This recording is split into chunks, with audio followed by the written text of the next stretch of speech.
Hey yo, welcome back to the You Good Homie podcast, episode 8. We in this episode we talk about our experience growing up and living as a minority in North America and how we celebrate being different, being ethnic, growing up, and what we do currently. We have a special guest on this episode. His name is Jay. You can check him out at twitch.tv/JRPT and as well as his socials. This conversation with him was super fun, so make sure to give the homie some love. Hashtag Mental Health Mondays, hashtag Clocked In. You know what it is. Make sure you guys also follow our Instagram at ugh.podcast to interact with the questionnaires we put up for every episode, so we can include you guys' views in the episode, because that's always fun as well. Just a reminder that we are on other platforms as well as Spotify, Apple Music, Apple Podcasts, Podbean, and YouTube. So make sure you guys check us out on all of those platforms. But other than that, I hope you guys enjoy the episode and hope to see you guys next time as well. Take care of yourselves. Hiya! You guys there? Get it? All right. Hello, everyone. Welcome back to the You Good Homie podcast. Episode whatever the fuck this is. Episode 8. Sheesh. Let's go. Before we get into the topic, let's introduce our special guest, who is this handsome man right above me, Mr. JR. Yeah. Yeah, let's go. Yo. Thanks for being on the show. JR, do you want to introduce yourself and what you do? Absolutely, yeah. Thanks, Vince. Oh, I'm sorry. Go No, go ahead. I'm just so excited to be here, man. The floor is yours, sir. The floor is yours. Thank you, friend. Yeah. Hello again. My name is Jay. JR, the part-time gamer. I am a streamer on Twitch. I focus on mental health advocacy, as well as being politically active, holding space for trying to be an ally to other people of color and within the BIPOC LGBTQI plus community. And frankly, I just like to talk and just get to know people and listen and Yes, sir. go from there. Yeah. Thanks again for having me, y'all. Again, love what y'all doing here. Hey. Appreciate y'all. Thank you. Thanks for coming on. We appreciate all the guests that come on. It's I'm pretty sure people get tired of just us three just talking shit. So an extra voice to talk shit with is always welcome. Is always welcome. So episode 8, what are we talking about today? So basically, I mean, we're kind of like, we're a little bit confused on what to topic this. Was it like being an immigrant, ethnic experiences, Asian hate? I mean, since we're all, I guess, non-Caucasians, we're all part of a visible minority. Yeah, non-Caucasians. Wait. Shout out to my Caucasians and non-Caucasians. Hey, yo. Anyways, so we just wanted to talk about what are our experiences of being an immigrant or not part of the majority, so being a minority in a predominantly white, predominantly conservative space, because I don't know if this is okay after the fact, Jay, if you don't want us to dox your state, then let us know. But No, totally fine. so us three, me, Jason, and Ronald are all from Alberta, Canada, and Jay is from Texas in the US. So Yeah. Alberta and Texas have. Sorry, go ahead. No, I'm sorry. Go ahead. Yeah. So yeah, Alberta and Texas have something in common. They're both considered really conservative, really white places. So we just wanted to highlight our experiences growing up in these communities and kind of share some experiences of maybe how our ethnic backgrounds were suppressed or whatever. Or how we celebrated them. Closeted. How we're I'm a closeted Filipino. Yes, sir. I'm coming out. Hello, kuyas and ates. Hey Why guys, do you- I'm a Filipino American. Yes, sir. So I guess just to disclose our kind of ethnicities. So I am Filipino, and Jay is Filipino, and Ronald is Filipino, and then Jason, my man, is Mexican. Let's go. Everyone here is Asian except for myself. So that's why we couldn't do Asian hate, because we wanted to include myself in the conversation.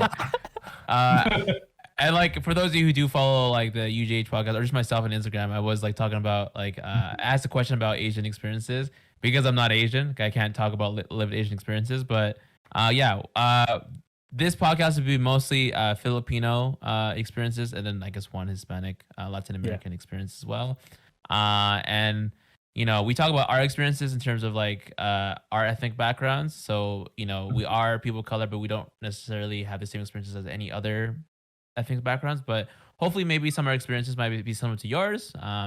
Growing up in a predominantly white like place or setting, and hope you can resonate with some of our words. I mean, yeah, that's kind of like, I think that's what we said in the first podcast. Like our experiences are not going to be exactly identical, but hopefully it kind of like encourages people to reflect. So welcome to episode 8. Hope you guys enjoy it, and make sure you guys, if you haven't, listen to other episodes as well. So the first question on docket today is kind of like an icebreaker. So what is your favorite dish from your homeland? Let's go with Jay first, since he's the guest. Okay. I guess first. Mr. J. Oh man, I'm under pressure. He's on. Baby.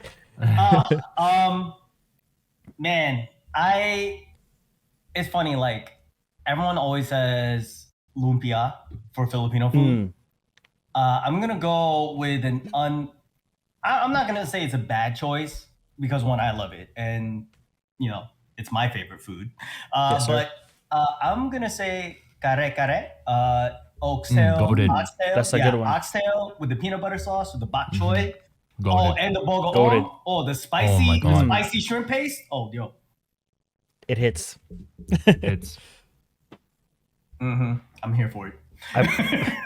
I apologize to all those people who are allergic to peanuts. Can't without the have tea. kare-kare. Right? Huh? Huh? Peanuts without the tea? Say that again. Shout out to everyone who's allergic to peanuts without the tea. If you know, you know. If you know, you know. Oh my god. I guess I'll go next. I think my favorite ethnic dish, probably because I eat it like really, really often, is sinigang. Like just Goated. it's like the baseline, like in my opinion, the baseline soup next to adobo. I feel like adobo is just a lot harder to get into because it's just like it's a darker soup. It tastes a lot more different than regular soups. Whereas sinigang is a much more mild and just kind of, you know, it's an intro to Filipino stews, soups. I don't know. I don't really call it a soup because you don't really eat it like as your conventional soup. Yep. But It's yeah, more like a stew. I would agree. it's like more like a stew, right? It's more Yeah, like yeah. a stew, yeah. It's Because like, you treat. Yeah. Oh, go you could ahead. almost call it like a sauce. Even. Just Right. drinking ketchup, just like. Hey, sorry, let me. We're eating fries. Sorry, let me just get my sinigang flavored. Banana ketchup. Oh, yo, banana ketchup goated, bro. Yeah, no, Yeah. the banana ketchup is really good. But yeah. That's like my favorite personally, just because it's like it's super basic and you can just eat it with whatever, and it's just like you can't go wrong with sinigang, right? It's like if it's there, you'll eat it. Right? So yeah, that's my favorite personally. For me, I mean, speaking on adobo, I actually had adobo for dinner, so. But that's actually. Sir. I think for adobo, it's like super hard to get tired of it because it's like you have it a lot, and then like, but for me, my kind of favorite dish is another stew. It's nilagang baka, so it's kind of like I've never had that. you have it's like a really I don't want to compare it to pho, but like it's kind of has that same vibe where it's like really homey. It's something you have on like a super cold day, and it's just like really hearty meal. So it has like beef bones. You can put potatoes. I think it also has bok choy. But basically, sometimes you can put yeah. tripe in it too, right? yes, Like, sir. Yeah. yeah. So basically, I think nilaga just means boiled, so it's like a boiled beef bone, and then you just put all the shit in it. It tastes so good. Yeah. Jason. Yeah. One of my favorite dishes is a dish called chilaquiles. I think when we went to the Jam Cafe. in Yeah, our we first went to Jam location, Cafe. Yeah. you saw what it looked like, right? So, Yeah. I was talking about how like because that cafe is like it's like a Caucasian cuisine kind of like place, right? And so they have ethnic dishes, right? But Ethnic dishes. I think like we talking like, Pause, you like wait. corn tortillas type head ass, or like what we talking about with ethnic here? Hold on. No, I was even shit talking the restaurant before we got in. I was like, I was saying how like I really miss having chilaquiles. My mom used to make them all the time. But like I don't know. I guess I just haven't had it in a while. And so I was like, you know what? Even if it's not good, it will at least satisfy the craving. And they actually over delivered. They did a really good job at making chilaquiles. So basically, it's like I guess like fried or like corn tortilla chips basically, and then they have either red or green sauce with some like chicken, like vegetables. I know some onion in there, and then it's like a breakfast item, so it can be served with like an eggs or refried beans. I usually have it for dinner, even though it's like a breakfast item. But I just think it's pretty goated. Another thing I love is like pupusas, which is it's more of a Salvadorian dish, not Mexican. But literally, I think a lot of Latin Americans eat that shit all the time. It's literally just like flour, and then there's either cheese, pork, or zucchini, or like one mixer of three, or separately. And it's served with like vegetables and sauce, and shit's good. And it gives me bubble guts, but it's amazing. Yo, Yes, the sir. bubble guts. Worth it. Straight to the toilet. Praying for my life, bro. Fighting demons in the Fighting for my life with a shirt over your Holding on to that toilet seat for dear life, bro. fully naked, only socks on. And I'm sweating. You know it's bad. You gotta lift the whole fucking shirt up and shit because you gotta lean back. You got like half a sock on, bro. You're struggling. So hopefully that question made you guys hungry. But the next Just question, yeah, me too. Just say It did for me. I'm about to ask for a break, y'all. Damn. snack break. Snack break. So the next question is, when did you realize you were quote unquote different? So this could be like a negative or positive experiences based on being like a minority. So maybe an experience where you were treated differently based on your ethnicity or your skin color. I'm gonna start going in reverse order. So Jason, you can go first. Oh fuck. It's funny because like with this episode, Uno because reverse. we were rushed. This episode was like probably one of those least prepared to answer.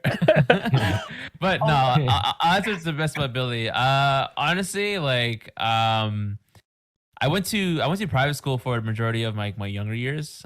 So I was I think in grade 3 to grade 10. So it was a majority of like my youth was in private school, and so predominantly it was white because it was like the private school was kind of run by a lot of the staff were members of a certain church, which that church was predominantly white. So the staff was Caucasian. A lot of students were Caucasian.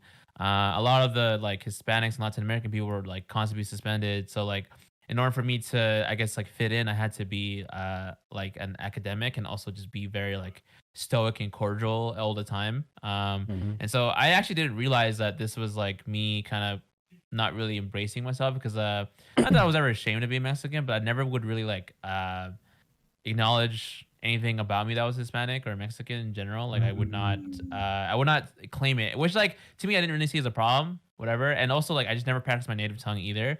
So when I went to McNally, and I think that's when I met like Vince and Ronald. Like I was surrounded by a bunch of Filipinos, and like, which was like the first time I think I was like surrounded by like people of color, and like I always say this like Mexicans and Filipinos they're not the same people, but we do have same colonizers and we do have a lot of similarities.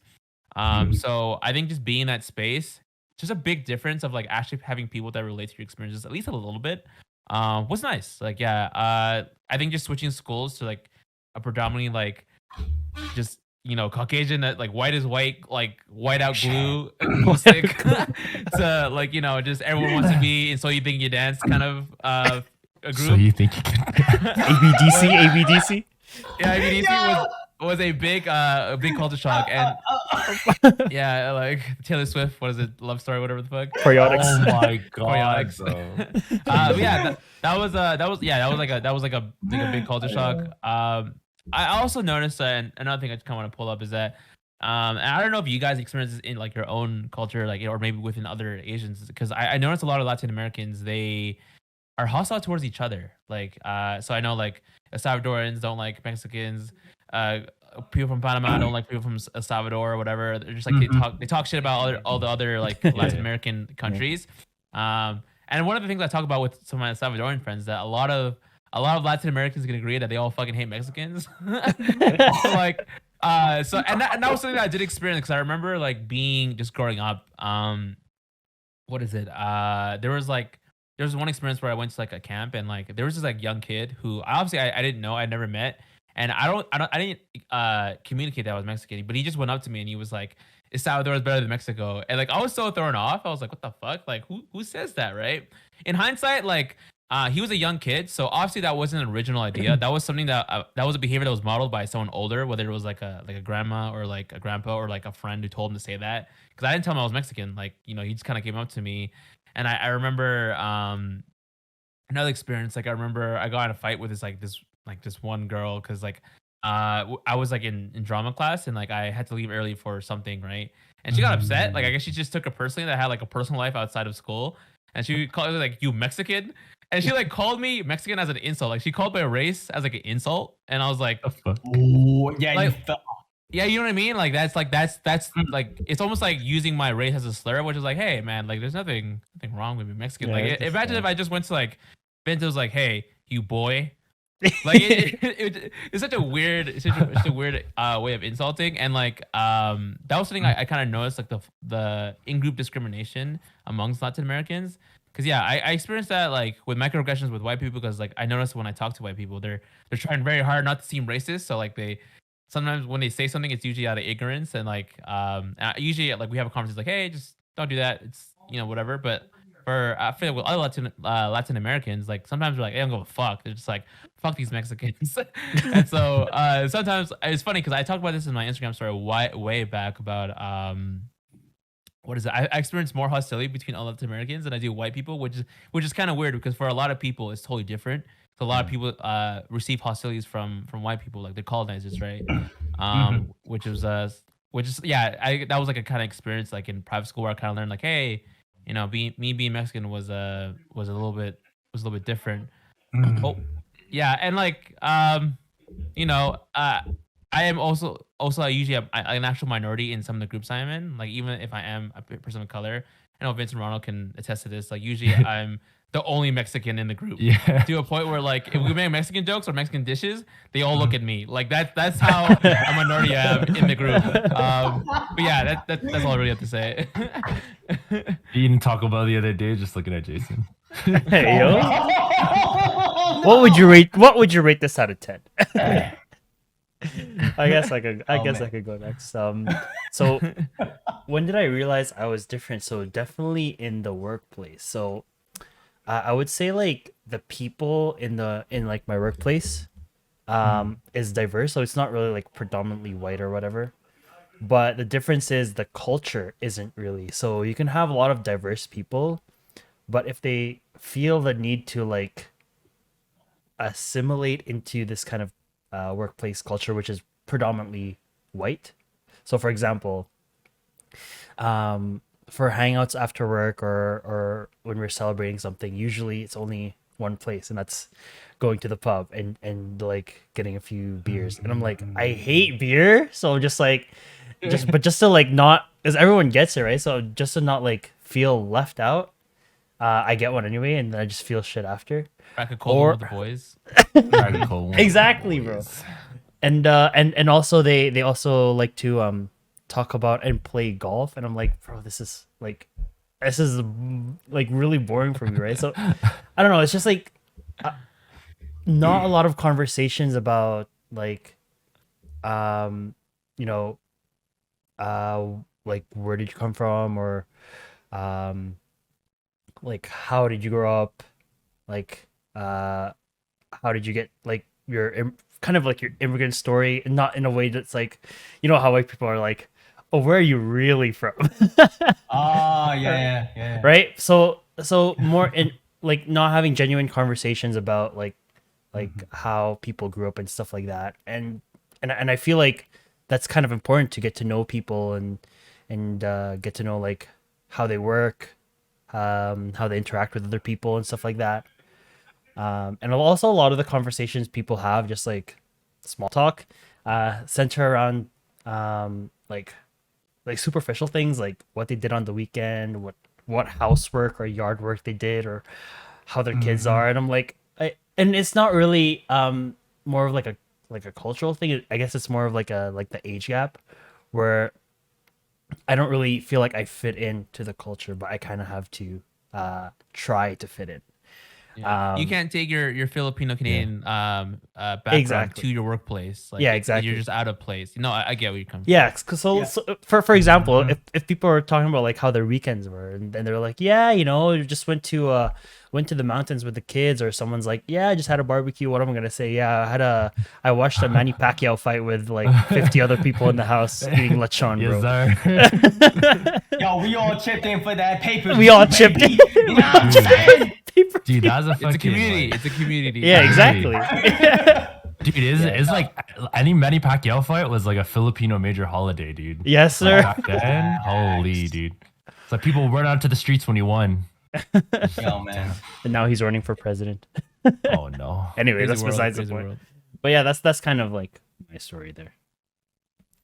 Ronald. Thanks for sharing. I think I'll go next. I think I realized when I was different, like when I was younger. So me and my brother, before we got like kind of like before our family kind of stabilized out, we actually hopped around houses a lot. And while my parents were saving up for the first house, they had to work like really long hours, and so me and my brother were really really young, so we had to be put in daycare. And you know, daycare is not usually for like, I guess there are some welfare programs where like daycare is accessible, especially in Canada, but back then it was a little bit more for, you know, white children. And so it was pretty much me and my brother being the only colored kids in a predominantly white kind of like daycare system. And so I think I was in like grade school at the time, probably like grade 1 or 2. And like me and my brother would always like constantly tell our moms like, don't send us to school with adobo, don't send us to school with like sinigang, don't send us to school with like any of like the Filipino foods, because the kids are just like, oh, like what's that smell, or like, oh, like what the hell is that? And like me and my brother were just like, mom, just please make us fucking peanut butter and jelly sandwiches, or Give me a hot dog. sandwich, The or something glizzies. like that. Yeah, Give me a burger. glizzies. And Can I freedom. get that Lunchable, Yeah. please? The Get that Lunchable, the hungry man. And you hungry man. That shit was so gross. Bro, the fucking Makalina is microwavable lunches, bro. Oh, no. God, I had bro.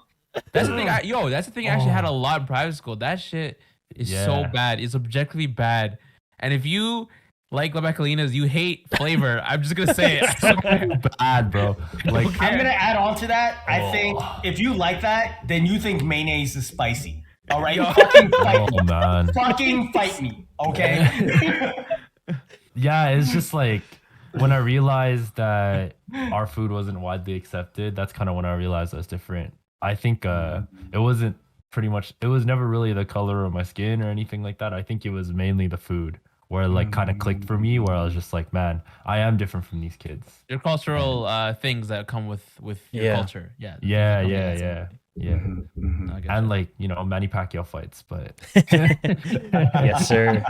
National holiday, bro. but yeah, that's like that I think that experience just kind of set into motion that like growing up Filipino Canadian is gonna be hard, even though I was born here and like I've been raised in Calgary, so it's just like I think at that point I knew I was just like, yeah, I'm fucking Filipino as fuck.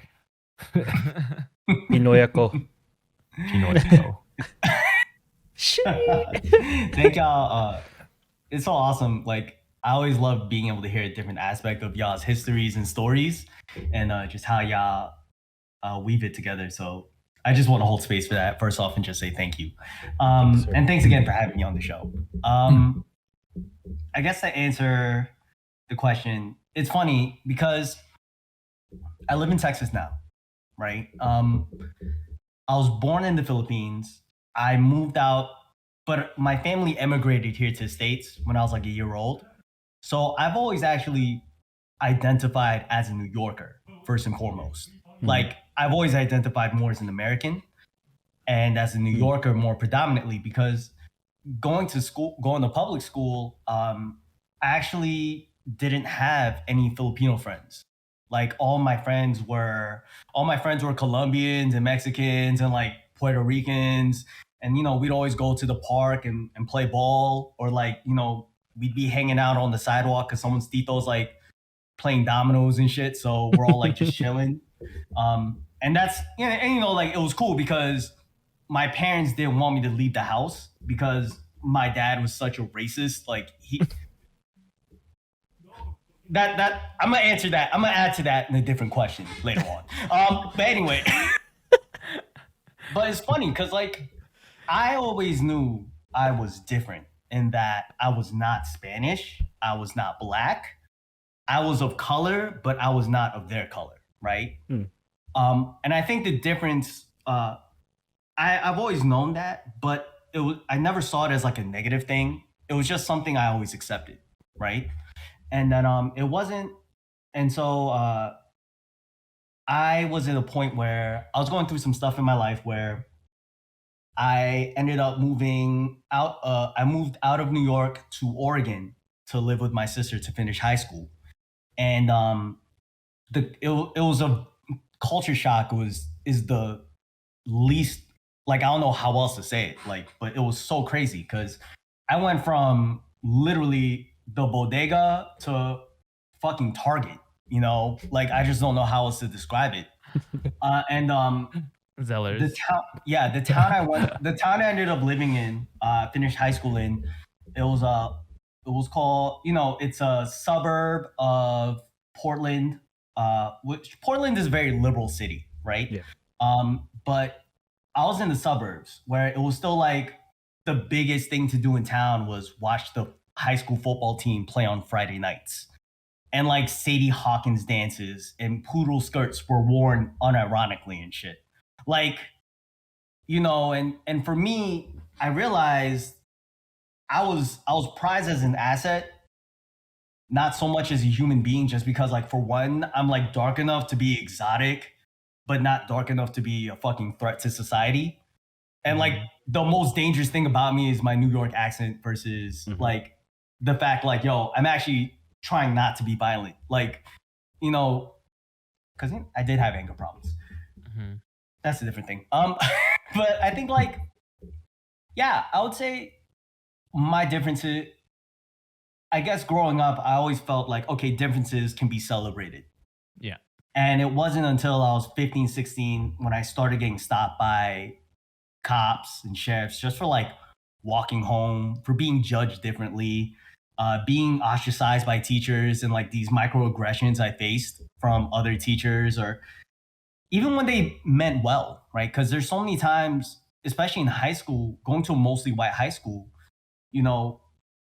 someone has lyrics to like a rap song that they related to. Oh, well, let's have Jay read them because maybe Jay has rhythm, right? Like, or, hey, Jay, what do you think about what happens in this story with what happens with Chinese students? It's like, I don't fucking know, bro. I'm Filipino, first off.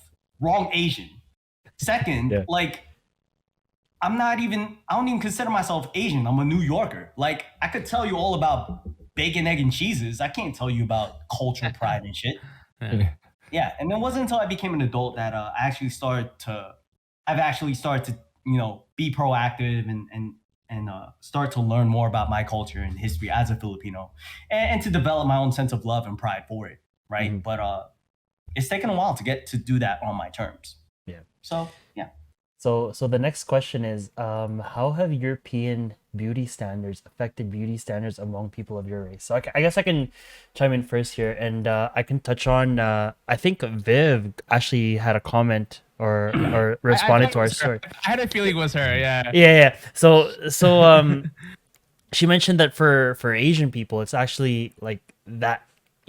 Like how we want to like whiten our skin and all that stuff. Apparently, it's not. It doesn't come from like European beauty standards. It's actually like more of like a class thing Yeah. in Asia. Like It's how colorism more yeah so than how, anything. yeah Yeah. exactly Shadism and like colorism, how yeah. people of like status, like rich people, don't really have to work in the fields, so they're not exposed to like sun, so that their skin doesn't get darker. And that's kind of like the goal that people like they want to appear rich, so they want to have more whiter skin. But so thank you, Viv, for kind of like educating us. That Yes, sir. we always The homie. appreciate like people giving us information, so thank you. But I feel like that's still kind of rooted in like how I kind of thought of it was, you know, uh and this might be wrong, but this is kind of like my thought. But like the Philippines colonizers were and I might be missing one here. So first it was the Spanish, Yeah. then it was the Japanese, and then it was like the Americans. So it's like Yeah. three peoples of like really light skin color that asserted their kind of like superiority over us, and we kind of just like wanted to become or gain that power, so we kind of wanted to become like them, and that kind of just like filtered down over the years, over the generations. And I think it's getting a little bit better now, where where Filipinos who are a little bit more darker skin, darker tone are like embracing their beauty, and rightly so. But I think it's still very prevalent in the media, where a lot of these like beauty products, these like whitening soaps, these lightening like skin products are still promoted.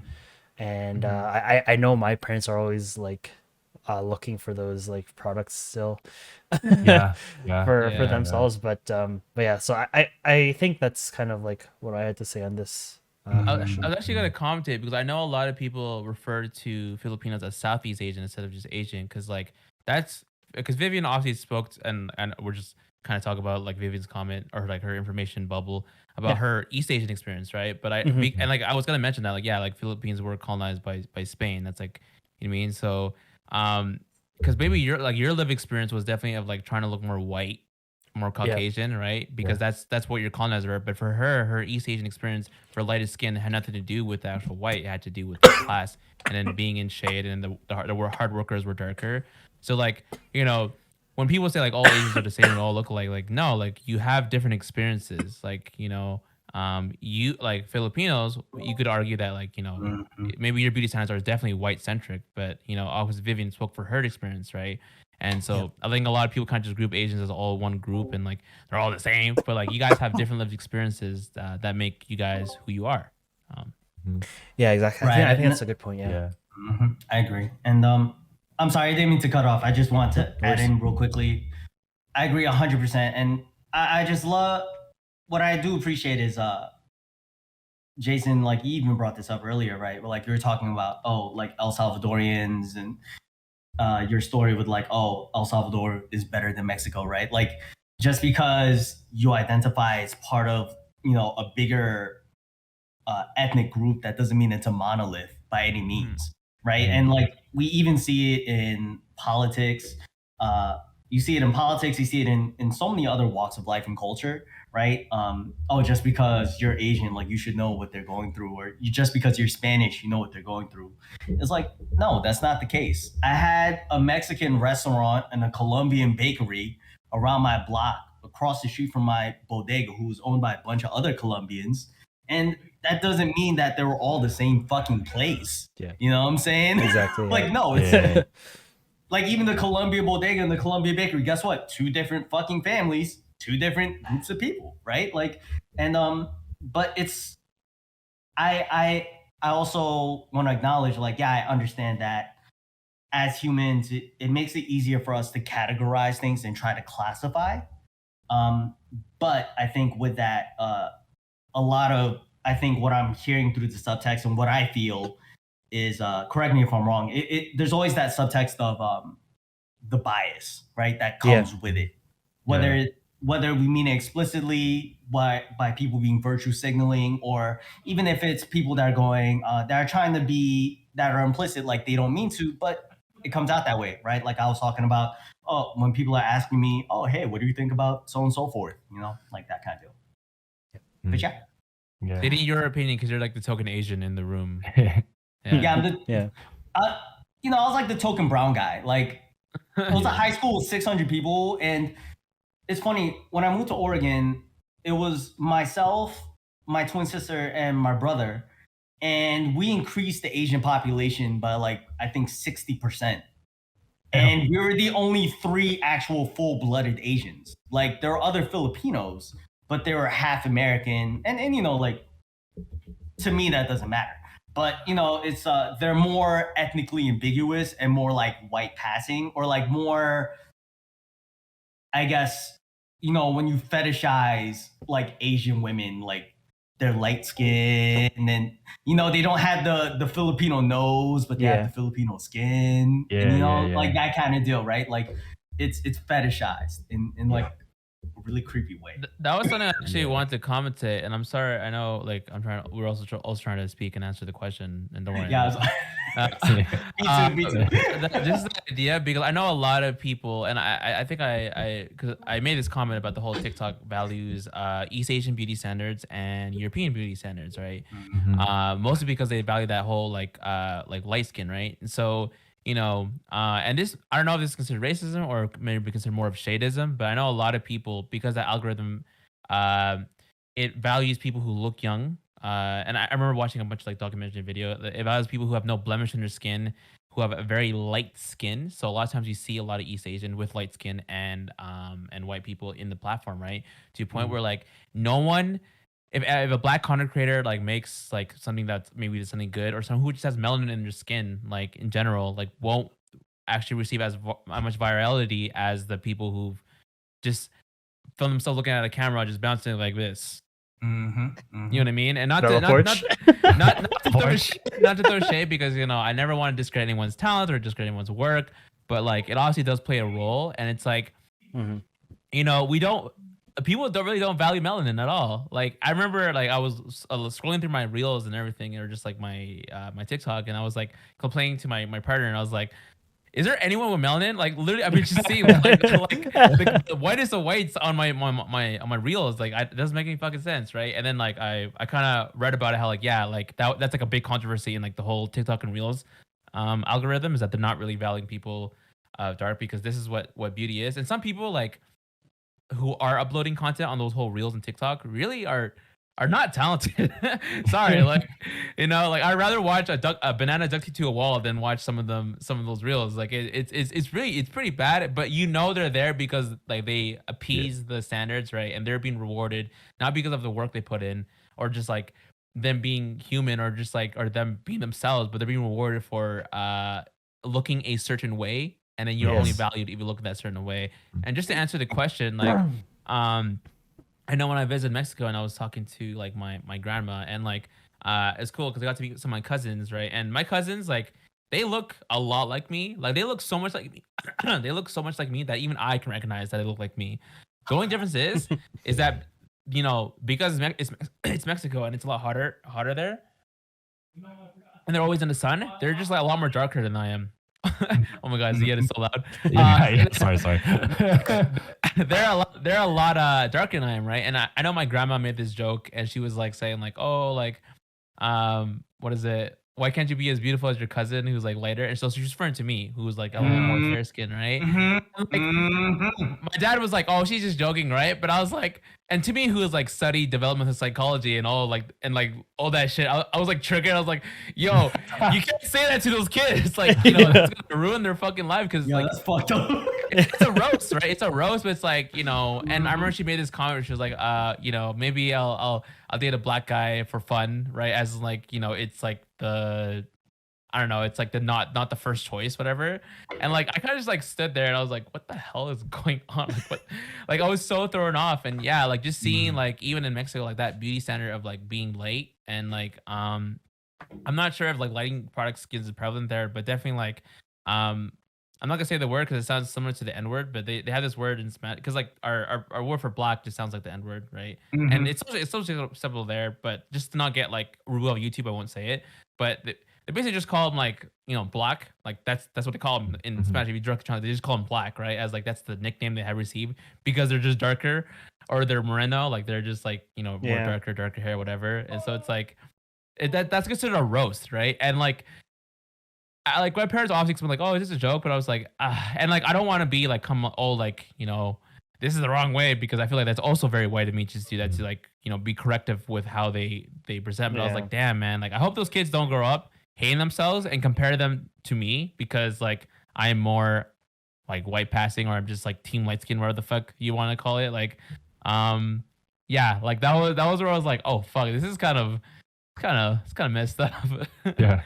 Yeah, but anyway, go on, Ronald or anyone else. Yeah, I think I can add on. I think like dealing with it on kind of like a smaller scale, and I think I know Vince can attest to this. I don't know if you've had the same experience, JR, but like, has your mom ever told you like, oh, like do this to the bridge of your nose, Oh yeah, and bro. it'll make your nose more This. pointier? I Yeah. think like just like the standard of like having a pointy nose and like using skin whitening products, definitely, I think in my opinion, is very much influenced by Eurocentrism and those Mhm. standards of beauty. And it's kind of crazy to see. Even like what it correct me if I'm wrong, Vince. The Filipino word for black is itim, right? Yep. And like when Filipinos use it in that context, they're really not usually talking about the color black unless it's you're like specifically saying it. They're usually referring to like It's a like a person of that derogatory color. term. Yeah. Yeah, and it's they use it as a derogatory term. So even just like even having any of those characteristics in like Filipino culture, like just being a little bit more dark skinned or being a little bit more brown or just looking darker looking, just is frowned upon because people are like, oh, like you look at them. So it's like, damn, like that Mhm. it's fucked up and it's almost kind of like it's colorism in a way. I don't know if it's necessarily racist, but Microaggression. It's it's microaggression. definitely it's definitely a I would say microaggression so. and then color and colorist in it, like in a sense. I agree. I think like growing up, like me personally, sorry, these guys are going crazy, but um I think in my experience when I was younger, like always being so insecure about my big nose. And like me and my brother laugh about it all the time. We call ourselves the big nose brothers all the time because we know that we have a huge ass fucking nose. Um, but like growing up and thinking about like which like what even in high school like what girls thought was hot and what girls seemed as like attractive and like especially in our kind of like our Canadian American culture, and those kind of standards of beauty, I was always like, man, I gotta get a fucking smaller nose, man, because this Mm. shit's just plopped in the middle of my face. And like I gotta stop going out in the summer and looking so dark because people are like, oh man, you're looking hella brown right now. And I'm like, damn, Mhm. I don't want to be brown. You know what I mean? And Hmm. Mhm. I think just growing up in those kind of like environments, especially when it comes, I know I relate a lot of things to romance, but especially when it comes to romance and even just making friends and like relationships in that form, um, They judge it's you and your harder. parents. It's harder to I relate think it's to important. other people, and it's harder to, you know, it's harder to see. It's harder for people to look at you based off of first glance. You You know what look I too mean? ethnic and fob to be beautiful, and so for they value less, right? Yeah, yeah, And they yeah. and they value you for your beauty or like how you look as opposed to who you are as a person, and it's really Hmm. degrading.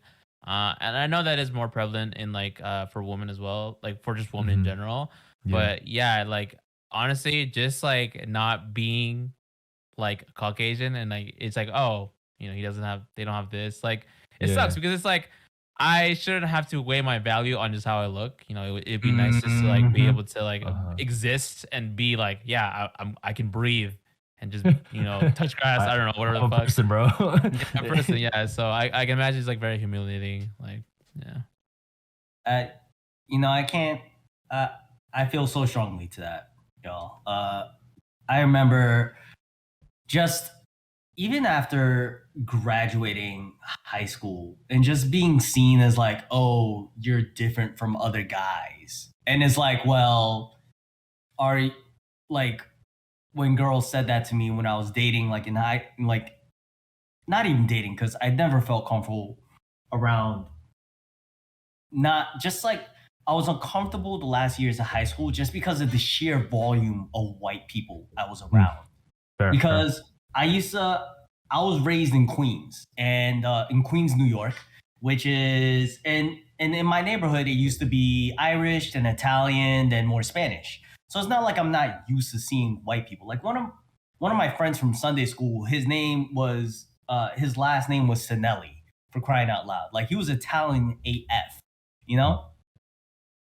Like my sixth grade crush was this girl named Erica, who was this tall Italian chick who was actually 2 inches taller than me. And she was a baddie, bro. You know what I'm saying? Like I just saw her as a baddie. Like I didn't even realize. Yes, sir. Cause here's the crazy thing, right? Like when it came to crushes, when it came to thinking about like chicks I thought were like baddies and shit, I didn't think like, oh, like she's light skinned or whatever, right? And it's like one of those things you don't realize till you get older. It's unconscious, yeah. Yeah, and then I realized like, oh yeah, a lot of the girls I liked, that I felt, encouraged by my parents to like were like lighter skinned girls, and then women growing up, right? Like my to kind of call back to an earlier story, I remember in the third grade I had a science project due, so I had two of my classmates had to come to my house, and one of them, he was my best friend at the time. This kid named Eric. Eric was, tall Spanish, like curly hair, super goofy, funny, lovable kid. My dad, every time Eric came in the house, he'd always go, no, make sure he doesn't take anything. And I'd be like, oh, okay, Dad. And like, I never thought about it until I was older. I was like, wait, the fuck? Like, The hell? That's fucked up. hold up. Why are you worried about him taking stuff? Lauren, like the Filipino classmate, he was actually a bigger scumbag. Like I didn't like that guy. Eat Fuck that guy. I would just ask my dad and be like, he took my virginity, so hold that. hold that L. Oh my gosh. But go ahead. So I lost my train of thought with that. Sorry, Russ. We can move on to that. Yeah, we can move on to the next one. Yeah. So I can ask this one. okay, yeah, go ahead. Have you ever? Because I want to start this one because Okay, I yeah, feel yeah, like go ahead. me and you have very similar experiences. Have you ever tried to hide your ethnic background, and what measures did you find yourself taking to do so? And what do you do to celebrate or appreciate your differences? I have a funny story about this one. I think it's because I worked in retail for so long, and then I worked in fast food for a while too. I think like we purposely tried to hide our background more from Filipinos than we do from probably any other race, to be Yes. honest, in my opinion. Yes. Like when I talk to a white person, they're like, "Oh man, I never knew you were Filipino." I'll be like, "I bet, like I'm Filipino." Or when I talk to like, any of my black homies or any of my other my homies that are people of color. But then when it comes to my own race, I'm always like, no, I'm not Filipino. I'm like a mix, like something. I don't know where my family's from, and I think it's because of just like the culture behind it, where it's always like, if you're ever in retail or if you're ever in fast food and you have like a Filipino come up to you, it's like, Discount kuya. oh my god, are you Filipino? Hey kuya, and you're just like, damn, like he's gonna ask for a discount, and I'm gonna be so Kuya mad. discount. Kuya What is, like, He's gonna ask for the Kuya Chito Ate discount, man, and it makes me so mad. I remember I had a homie who's also Filipino who I worked with, and he used to get so fucking angry every time someone would ask that. I remember one time I was just like on the floor, kind of doing my own thing, just kind of like folding clothes or whatever, and he's on cash, and some Filipino comes up to him, and he's like, "Oh, are you Filipino?" And he gets so angry, he starts flipping out. He's like, "Man, fuck this shit," and goes into the back, and I'm like, damn, bro, like, what happened? Like, you need to chill. Like, obviously, that's the most extreme example that I can think of, but I was just like, bro, like chill. He's like, he was gonna ask me for the Kuya discount, and I was like, no, like bro, Yo, it's hey, chill, man. okay, bro. Like, Need some therapy and shit. it's okay, bro. Just tell him no. But it's just like, yeah, I feel like the reason why us like Filipinos, especially Filipinos that grew up in America or Canada, Canadians. Canada, that relate. grew up here kind of hide it because we're just like we just don't, there's just so much annoyances and grievances that come with like just being Filipino, and I think that's why there's so much solidarity, especially when you go back home. If you've ever been back home, there's so much solidarity between them. They're such a prideful race. I think it's also we get it from the Americans being such a prideful country and stuff like that. It's just the influence, but I think it's just like I don't know. I think more than anything, I sometimes find myself hiding my ethnicity from Filipinos, even though I am Filipino, and it's just like, yeah, I don't know. I just find that really funny. But yeah, I think growing up here, especially in Canada, I don't think I personally don't try to hide my ethnic background as much because it's a lot more celebrated here than it is anywhere else. Don't get me wrong, a lot of people look at you a little bit differently, especially in Alberta. But I think just being able to be a little bit more culturally diverse, especially here in Canada, they celebrate your differences a lot more here. And I think I've never really run into a super negative experience where I've actually tried to hide my ethnic background. It's always just been like, oh, you're Filipino, that's tight, like whatever, right?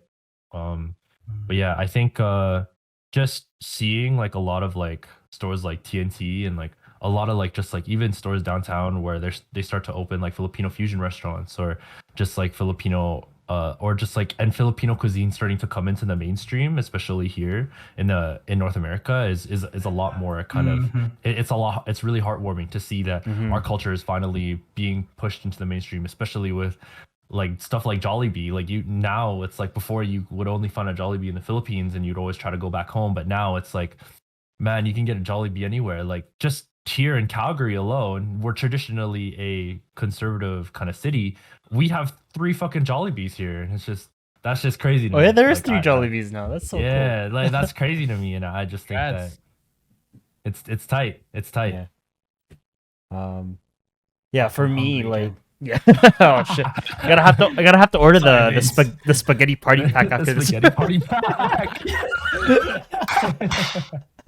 But for me, I definitely didn't like come from me, but like whenever I think Ronald spoke on this experience earlier and how they didn't ask to like bring like those stinky lunches, your adobos or your sinigangs or your like my whenever I brought like a stinky lunch, and this is not even at school, this was like at work, so this is like a couple of years ago.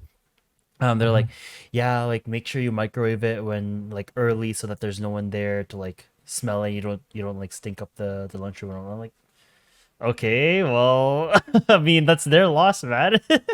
This shit smells good.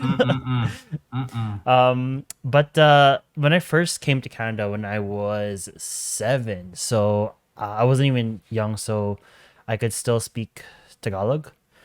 Although like we came at that age, I was encouraged to speak English even at home. Even before we came, like to like I guess prepare to immigrate, we were encouraged to like practice your English, blah blah blah, and stuff like that.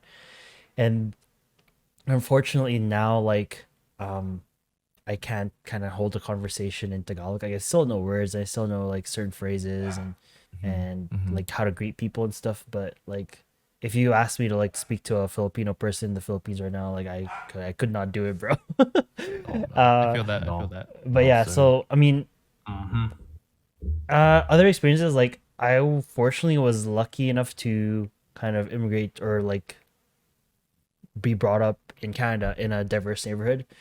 Yo, shout out to Northeast Calgary. Like, Northeast, let's go, baby. so like being a minority, you weren't really in the minority. Like I feel like Jasen's experiences and Jay's experiences kind of like those are like true, like you're the minority, like you're surrounded by the whitest of whites and stuff like that. But Like I mean, when we were going to school stuff, right?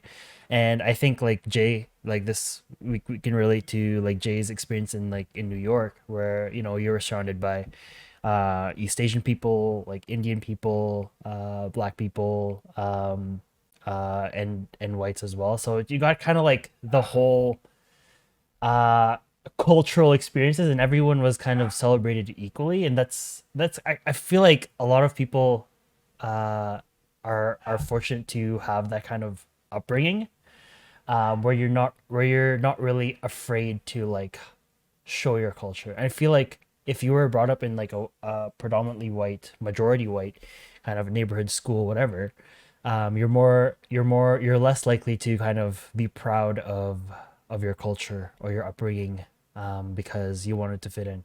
Um, but yeah, so yeah, I was kind of lucky, and I feel like a lot of people nowadays are kind of having that similar upbringing. I feel like you go to a classroom nowadays and like you see everyone, like the whole. It's kind of like I mean, no, that's not like all classrooms. That's not all situations, but a lot of the classrooms that you see here are kind of like, yeah, everyone's kind of represented, and hopefully they're all like have a chance to like share their upbringing, or have a highlight on their kind of stuff. But what I do personally to like celebrate kind of my culture is kind of I've over quarantine I've been learning how to cook and stuff, and Nice. a lot of the like dishes that I'm learning are Filipinos. That's kind of how like reconnecting to my culture. Like mostly it's been desserts, so because like leche flan and like puto and like all that good stuff. sir. Like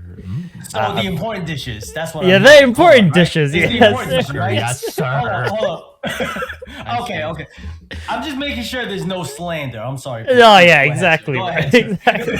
I mean, I do kind of want to learn like the main dishes, just so like when I grow up, I can cook those for like if I ever have kids or whatever. Yeah. I can like teach them like this is how good our food is, and I think I want to touch on what Ronald said and how like our cuisine and stuff has kind of been highlighted in the media and like in the mainstream culture, and that's kind of like I think a really big point, because for a really long time Filipinos just been seen like, oh, they're just another like a lower tier Asian country, whatever. Yeah, it's like 100%. Chinese, Japanese, Koreans are at like the top, and like Filipinos, yeah, they're just there. So we're really coming out as like a distinct, you know, we're not really like East Asian, we're not really like Pacific Islander, we're like Filipino, we're our own thing. So that's really encouraging to see. I'd like to defer to you, Jason. Actually, I'm curious to hear your experiences with this, because my experiences in America, I have my own, but I'm curious to hear from your perspective. Just Yeah, I've been in so many white spaces. So like I've always had a different experience when it comes to like a lot. Not just in private school either, but I know just in like the dance jobs I worked in where just like Oh yeah. and I think Ronald could attest to this because yeah. because like, and this is a whole conversation about like K-pop in general, how it like hip hop is a black culture and it has some Latin American influence and Native American influence as well. But it's predominantly black. That's where the culture was born. It's born in the Bronx, right? And so when it comes to like people who dance hip hop, typically there are people of color, especially when you get to the street dance level, not really the studio level, right? But when you get to the studio level, like it slowly starts to become white people, and then the token Asian people who are more lighter in skin, or the Asian people who are a little more colonized, right? There's not really a lot of diversity with like maybe like I don't see a lot of South Asians, like I don't see a lot of Hispanics, I don't see a lot of I don't know. Yeah, just usually just whites and then token Asians. Yeah, Whites and Asians, bro. Yeah, That's it, very, very common in studio culture, right? And that's been like my whole experience, just kind of growing up. So my peers I would say are very multicultural, like, and just like mine and Ronald's friend group, like right now, like the H&D, the people yelling in the background, are pretty culturally diverse. I would say we're pretty culturally diverse. Like it's kind of probably cool. the most like And- just to test that, it's probably the most culturally diverse friend group I have right now. Yes. Honestly, like it's probably one of the most welcoming groups I think I've had Yeah. in a while. Where like, they're very, we all roast each other on our all like ethic, like the big nose roast and like The Mexican big nose burrito bros. and shit, whatever. The thing is, like, we don't get like touched by it because like it's for some reason I don't know. I think it's just a culture we kind of build amongst us, and so like we're kind of cool with it. But like I have so many photos of like staff photos where there's just like just everyone, and then there's like me, which is like a very sore thumb, and like it's like okay, and like maybe the light doesn't help, so I look a lot more fair here, right? But especially in these photos, like you could definitely tell I have like color in my skin, and also all of them are blonde too, so I'm like the only kid that's like black hair. Yeah. I stick out like a sore thumb, and it's so weird. And like I comment this, and this is a conversation I probably have in the future about like hip hop classes, right? Where when I take hip hop classes, because there's a paywall, it's kind of funny how like black kids who are marginalized, right, maybe don't have the resources to afford. There's like a paywall that limits them from taking these classes, right? So a lot of the people that take these classes are like rich white kids who like never took out student loans before, right? So like when I take some of these classes, like it's just hip hop, a black culture. There's usually there'll be a black instructor usually, but then everyone there is like white, and then I'm just there like, hey, right? And like and this is a conference for another time, because I always criticize a lot of like hip hoppers in Calgary who are like very self righteous, like, oh, this is what real hip hop is, right? But the thing is, they had access to education, and they would like patronize like people of color for not being cultured enough. I'm like, bro, what the fuck? Like, you're not even. Like, this is not even a culture, and you're kind of like you don't like, you have your parents to pay for your dance classes. Like we don't have that privilege, right? So we actually had to pay from our pocket, and and also the spaces is not also inclusive. Like I've had workplaces where it's just predominantly white. I work with choreographers where they're like their staff, like the team is mostly white, and then there is like 2 Asian people, and I'm the one Mexican in the group. Like I've had like so many spaces where there's like predominantly white people, a few token Asians, and then myself. Like it's what is it? My experiences has never been like very inclusive. So that's why like I'm very glad I have my friend group right now, because like technically speaking, I've never actually tried to hide my background. I'm actually known for being vocal about what I am. Because a lot of people tell me like I'm racially ambiguous. Like I know I got mixed up I know a lot of people think I'm South Asian, or sometimes some people think I'm actually Filipino. They ask that, but usually I'm like, hey, I'm Mexican, and I just say it like once, and like it doesn't repeat myself. But I noticed that when I'm working in these white places, like the way I behave around like let's say Ronald and like Vince and like my group of friends, like the way I behave with like my workplace, it's not really workplace etiquette. It's more just like I'm definitely trying to appease, because I know that eyes are watching, and like. I had to act a certain way to fit in, like and like Vince said, like you had to behave a certain way in order to fit into that workplace, right? So to the point where like my differences are not really celebrated, right? And I do this unconsciously, I probably say I'm Mexican, but like I noticed that I don't really. I try to make sure I don't look as Mexican as possible. I'm trying to be articulate at all times, and like very like structured, as they say, or formal, as they say, or have proper English, as they say. Because like slang is not cool apparently. But I've just noticed that like technically speaking, I have been unapologetically announcing that I was Mexican, but I notice my behavior sometimes doesn't reflect that, because sometimes I don't feel welcome in the spaces that I'm in. I want to share a story about that, because it's so funny. In high school, when I moved to Oregon, I always consider myself a fan of hip hop, right? I always consider myself my favorite MC is Nas. To this day, still Nas. Queensbridge in the fucking building. First off. Second is, I loved hip hop music. I knew about b-boying, but I never realized like the terminology for elements of hip hop and all that. I didn't learn that until I started hanging out with a good friend of mine who's this little white kid, redheaded white kid named Rusty, who is a professional b-boy with last I checked, he was with the Portland City Rockers. Shout out to you, Rusty. I see you, homie. Much love. But there's like this white kid teaching the Asian kid from New York about fucking the elements of b-boying and the elements of hip hop as it relates to b-boying, right? And that's something I never I'm not saying I would never have learned it, right? But I didn't have that opportunity around the other people I was around for a multitude of reasons. And it wasn't because we couldn't afford it or anything. And I think like that's a really important aspect, right? Mhm. Like It was a white person that taught it to you. Yeah. Yeah, because like when we talk, especially when you look at people who are raised with an immigrant mindset, it's a scarcity. It's a scarcity mindset, right? Like, yeah. oh, like it's not like we can't afford it, but if you don't need it, then why would I fucking buy it, right? Like, why would I Right. pay $25 for this camp when it used to be free? No, I'm just gonna find you something else that's free to do. You're on survival mode. You're on Exactly, survival Right? mode. Yeah, exactly. And that's what it is, right? And I think like that's where this huge disconnect is, right? Because I think one thing you touched on, which I really appreciated, was this. What's this line between cultural appreciation versus cultural appropriation, right? Mm. Because there's this obvious aspect of profiting. There's this obvious aspect of the space, and most importantly, who are the voices that we are trying to elevate, right? Like I talk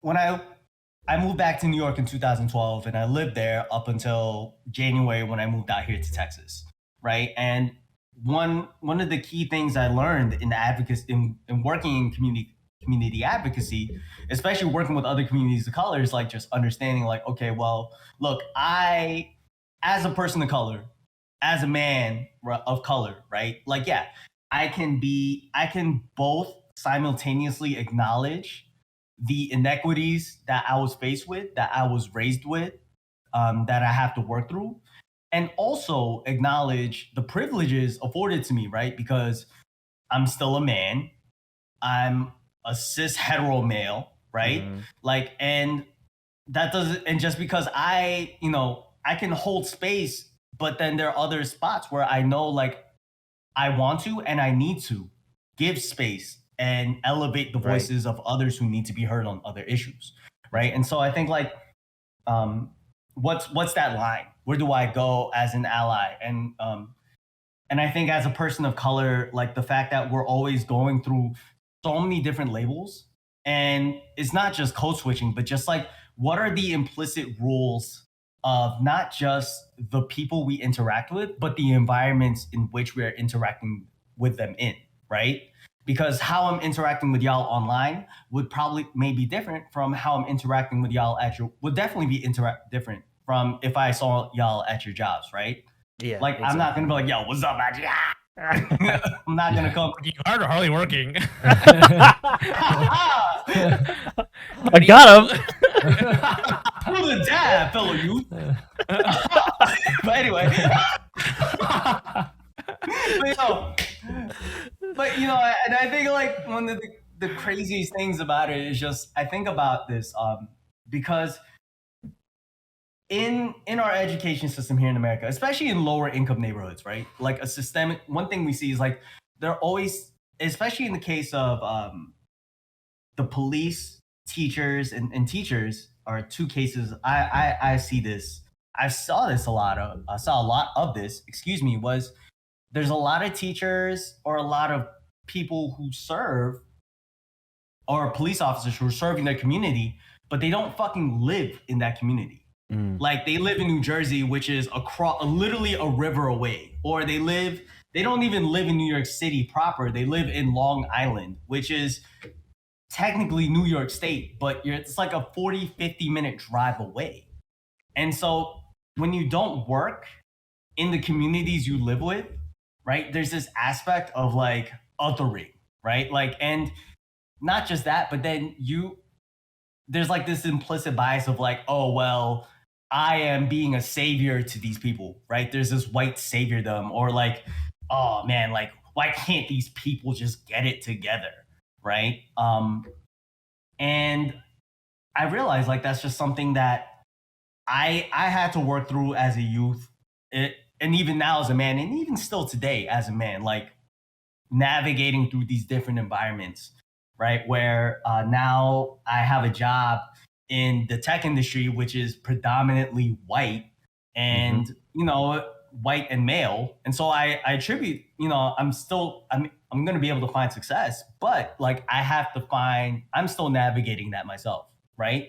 And I think it's like a really interesting thing. And that's just, and I just appreciate that, even though I am, all of you, the three of you are north of the border of me, like there was still a lot of universality and a lot of commonality with our shared experiences. And I appreciate that. And thank you for, again, just sharing and just having me here, y'all. I appreciate it. Appreciate it, man. Sorry, I go on, guess like Vince. I guess like one fun question to like tie it back. I mean, like we could relate it back to our first question. How was like favorite ethnic dish from your homeland? I guess like what's is there like a specific tradition or like thing that I don't know, like Mexicans or Filipinos do that's your like favorite, or that you always have fun, um or that you always like look forward to whenever your family like gets together, does this one thing, or I so think I think yeah, I Ronald, go think I first. can start. Yeah. Yeah, I think the one thing that I really really love about Filipino culture that I always come to, and I think it's just because it's like October and like Christmas is coming up, but I like know, how just crazy Filipinos go for like Christmas and like how much they love Christmas, and like how it really is like not even just like a one family thing. It's like a whole like family tree thing where you invite Mm. all your like aunties and uncles, and you invite your grandma, your great grandma, like your fourth twice removed cousin. Like it doesn't matter, because like under that umbrella you're all family, and you just all get into one house, and you all just have gifts for each other, and you guys just, or it's like not even a house sometimes, like they'll rent out like cultural centers just for these like parties. And I think that's the one thing that I kind of look towards in the year, especially when it comes closer to like New Year's and like Christmas and all that stuff. Like just that whole concept of, Christmas and how important it is to Filipinos, like the paroles and like the Christmas tree and like the whole like Jesus like loving thing and stuff like that. Like my family isn't necessarily super super Catholic or Christian, but as soon as Christmas rolls around, my mom is just like, I love Jesus. And I'm just like, damn.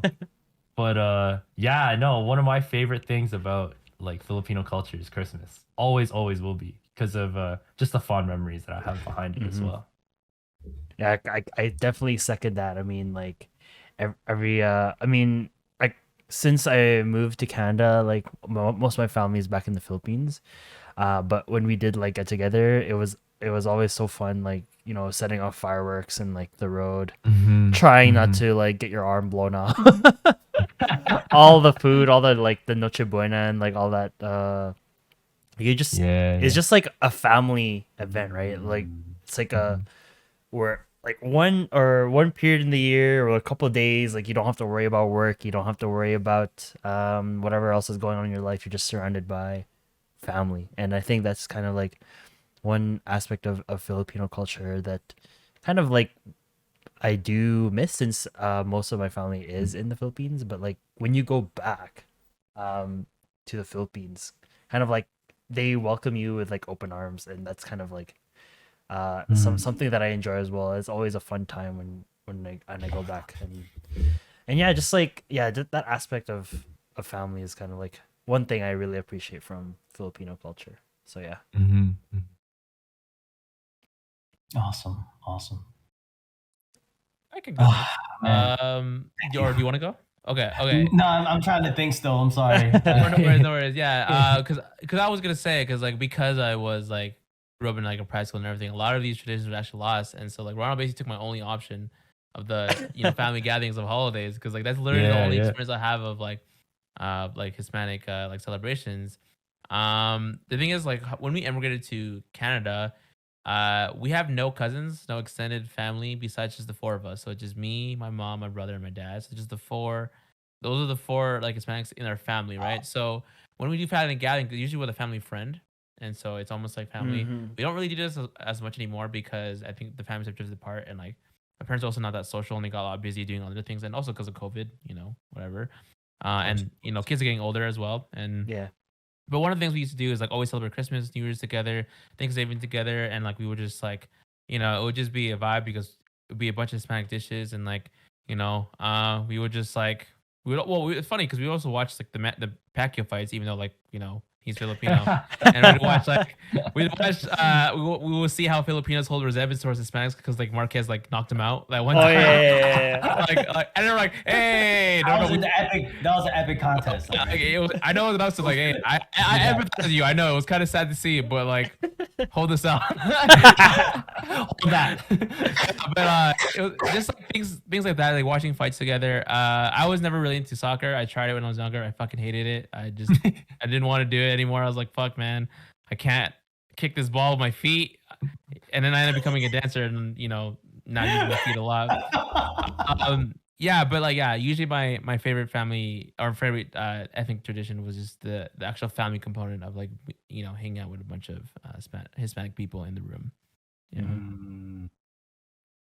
That's awesome.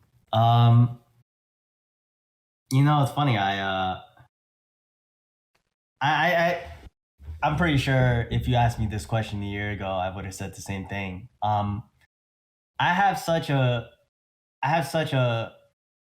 melancholy experience with family. I think I'm the youngest of 9 kids.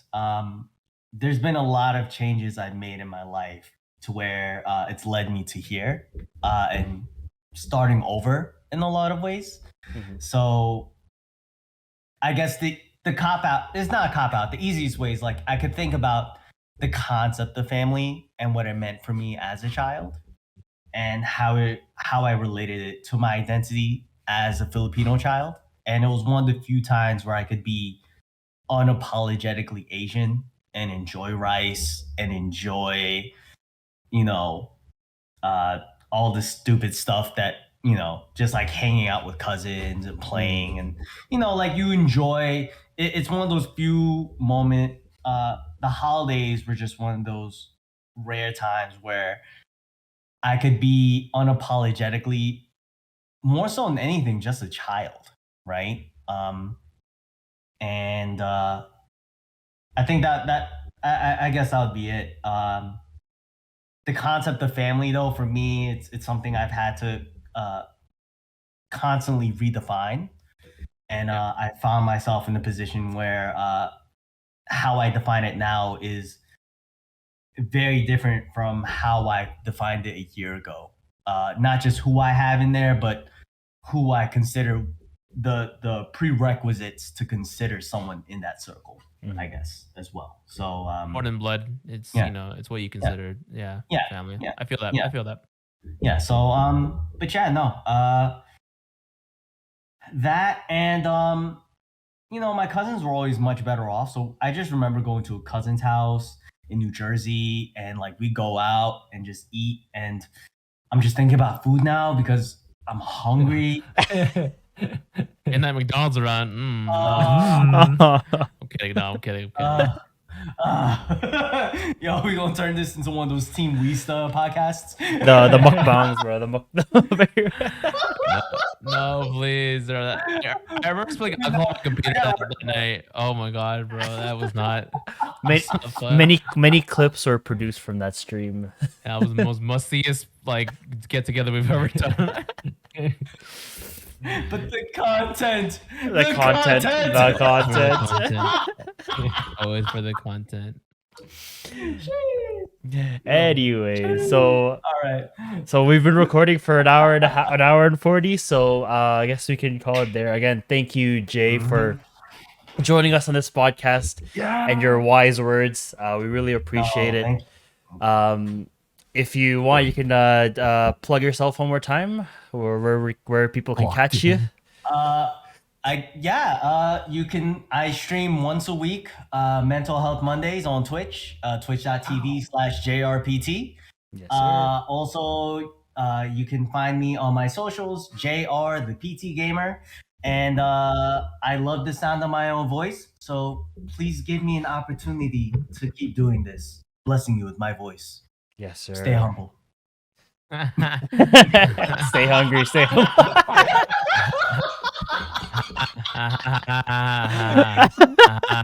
That's a good one. Hungry. hungry, stay humble. Hungry, bro. You gotta stay hungry, bro. Hungry. You have to cool that bit. You have to cool that shit. Stay scheming. Oh man. All right. Well, anyways, catch you guys in the next episode. Catch you guys. Take care of yourselves. Doses. Yo. All right. See you guys. Bye. Start recording. Peace. Thank you. Be well.